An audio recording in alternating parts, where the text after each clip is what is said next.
صلو علی الحبیب صلی اللہ تعالی علی محمد وعلی آلہ وصحبہ وبارک وسلم۔ محترم اور پیارے اسلامی بھائیوں اور مدنی چینل کے ناظرین، الحمدللہ عز وجل ہم سرکار دو عالم صلی اللہ تعالی علیہ وآلہ وسلم کے ذکر کی محفل سجائے ہوئے ہیں،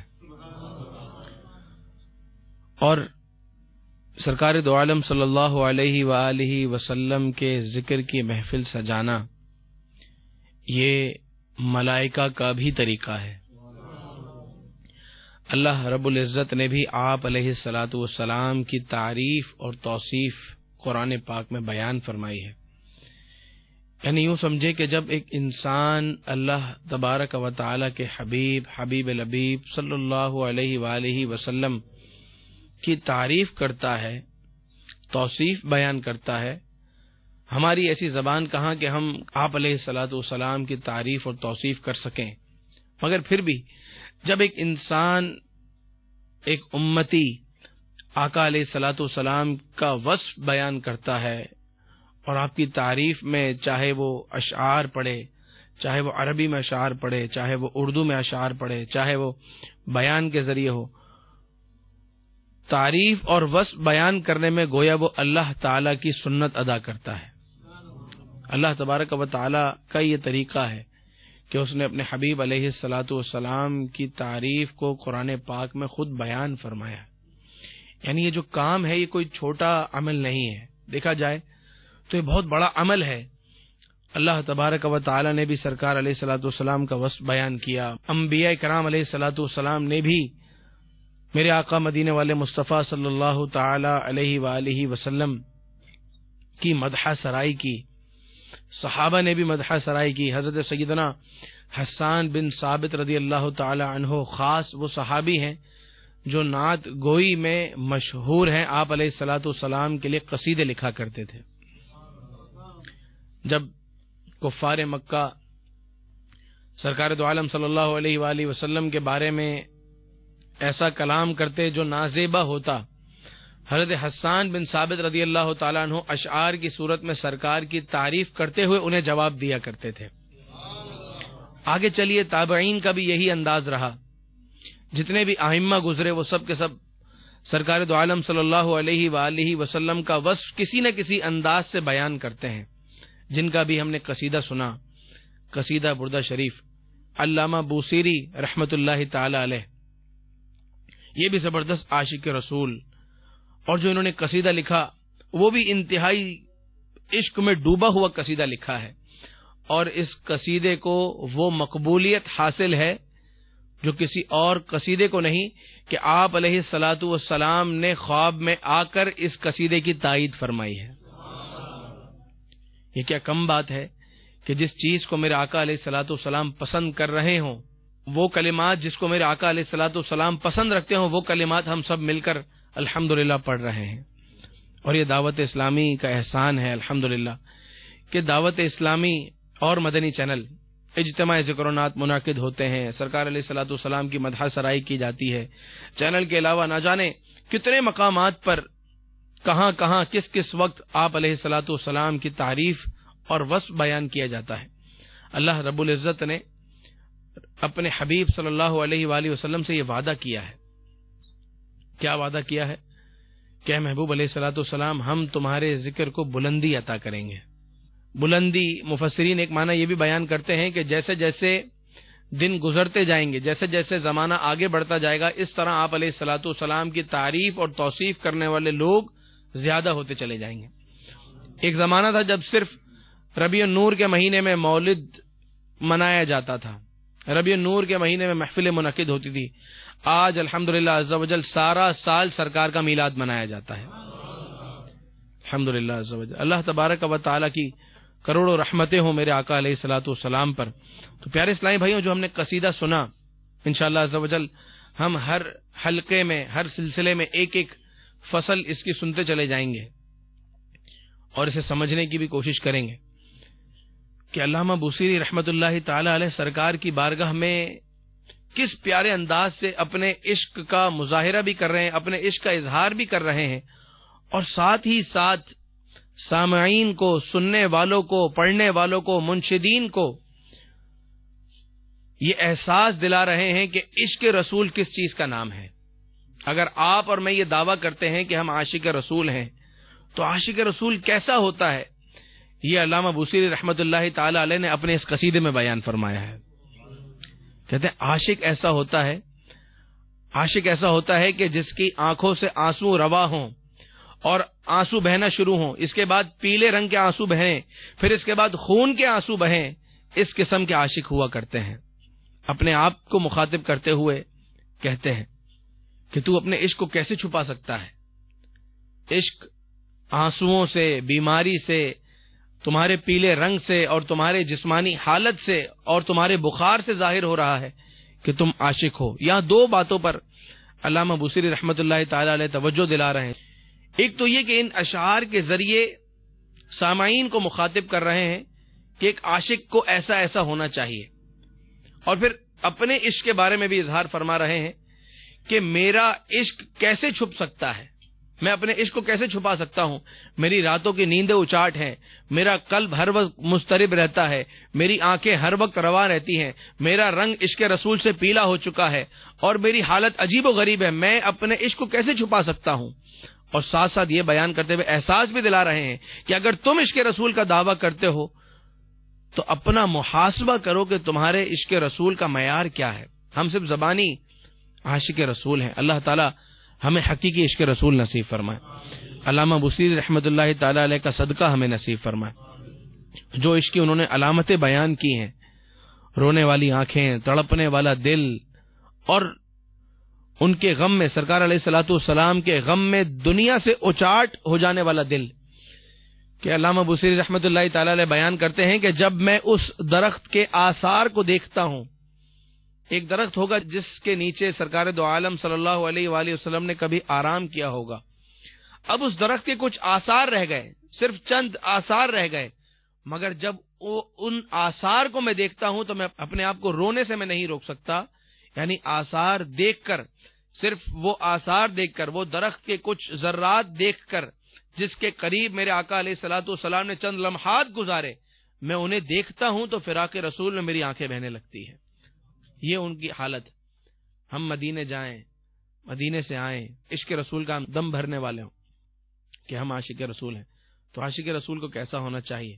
عشق رسول صلی اللہ علیہ وآلہ وسلم کو مزید اجاگر کرنے کے لیے عشق رسول پر جو کلام لکھے گئے ہیں، جو قصیدے لکھے گئے ہیں، وہ اسی لیے کہ ہم انہیں پڑھیں۔ ہمارا یہاں پڑھنے کا مقصد ہی یہی ہے، اسے سننے کا مقصد ہی یہی ہے کہ ہمارے دلوں میں مزید عشق رسول کی شمع روشن ہو، اور ہم ان کلاموں سے اپنے آپ کو ایسا کرنے کی کوشش کریں جیسا ایک عاشق رسول کو ہونا چاہیے۔ آپ علیہ الصلوۃ والسلام کی سنتوں پر عمل کا جذبہ ہمیں نصیب ہو جائے۔ شیخ طریقت امیر اہل سنت کی طرف نظر کیجیے، تھوڑی دیر کے لیے انہیں سوچیے کہ ان کی ذات اور ان کی سیرت کیسی ہے، وہ کیسے فنا فی الرسول ہیں کہ بس انہیں پتہ چل جائے کہ یہ چیز میرے آقا علیہ الصلوۃ والسلام کی سنت ہے، اس چیز کو اپنا لیتے ہیں، اس چیز کو اپنا لیتے ہیں، اس چیز کو اختیار کر لیتے ہیں، نہ صرف خود اپناتے ہیں بلکہ ان کے کروڑوں مریدین ان کو اپنانے والے بن جاتے ہیں۔ تو آئیے عشق رسول بڑھانے کے لیے اور عشق رسول کی شمع کو مزید روشن کرنے کے لیے سرکار علیہ الصلوۃ والسلام کے اوصاف سنتے ہیں، مزید انشاءاللہ عز و جل یہ سلسلے کو جاری رکھتے ہیں۔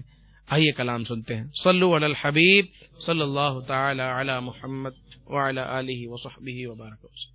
مولاي صل وسلم دائما أبدا على حبيبك خير الخلق كلهم مولاي صل وسلم دائما أبدا على حبيبك خير الخلق كلهم من تذكر جيران بذي سلام مزجت دمعا جرى من مقلة بدمي مولاي صل وسلم دائما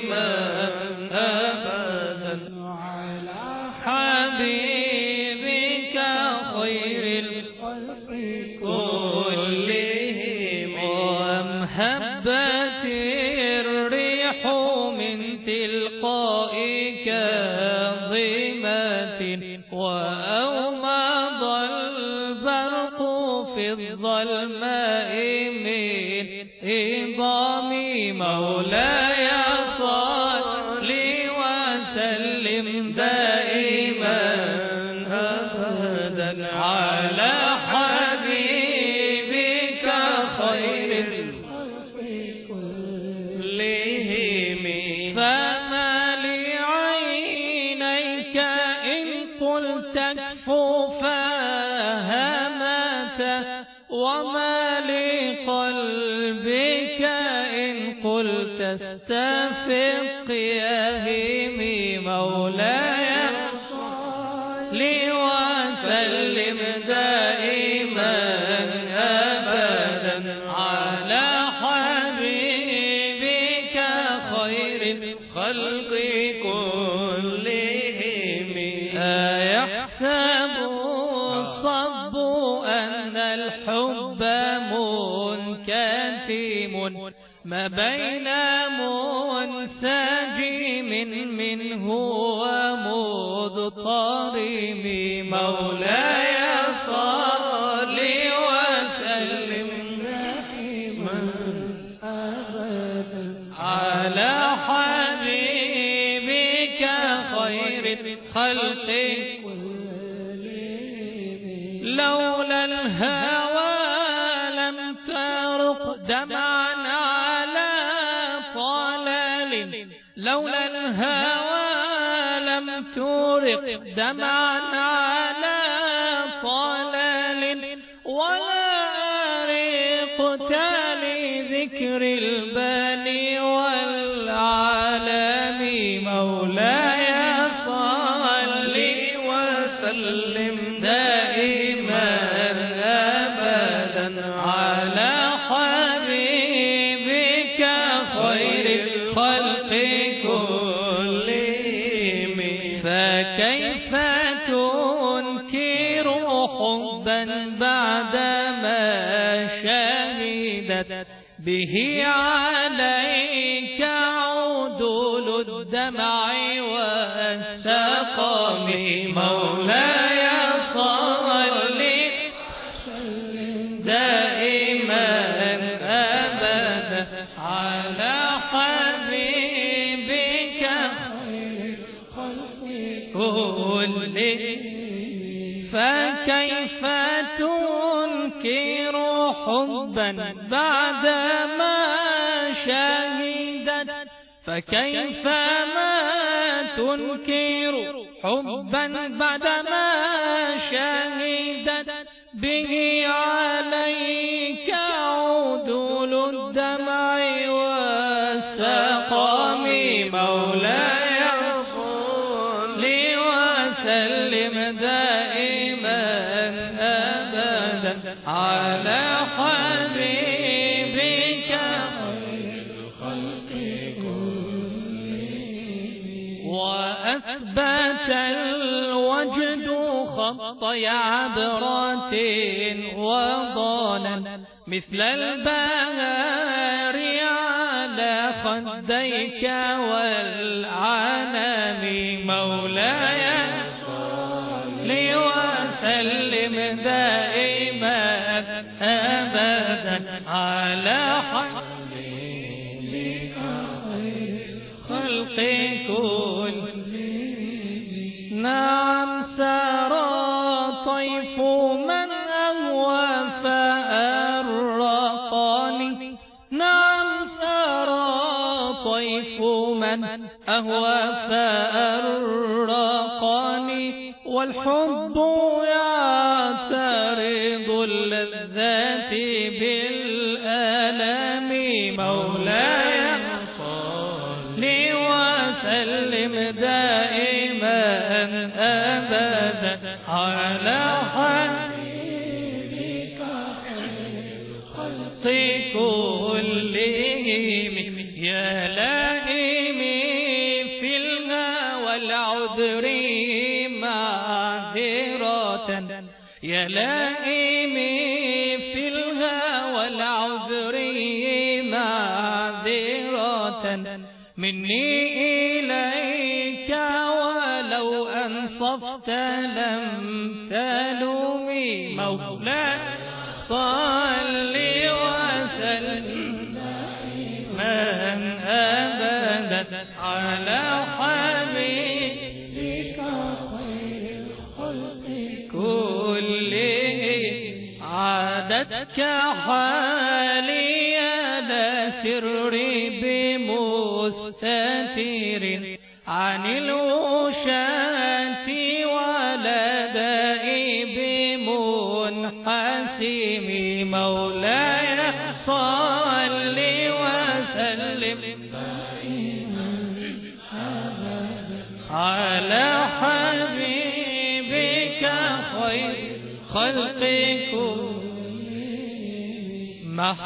محطني النصح لكن لست أسمعه محطني النصح لكن لست أسمعه إن المحب عن العذال في صمام مولاي صل وسلم دائما أبدا على حبيبك خير كل إني اتهمت نصيح الشيب في عذولي والشيب أبعد في نصح عن التهم مولاي صل